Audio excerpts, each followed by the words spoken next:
Ya. Siapa yang order kuih? Siapa nama lagi?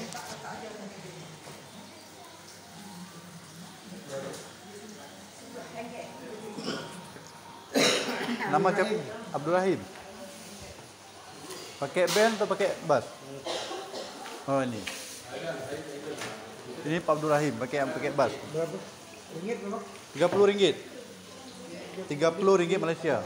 Oh, saya awak boleh pergi. Kalau nak buat tambah lagi ni ekstra tak ada ekstra. Nak order lagi.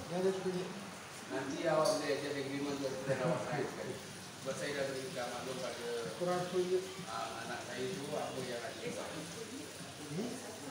Dan dia pun dah tak ada lah. Ini duit siapa ni? Di meja ni? Oh. Ada 4 perkara tu.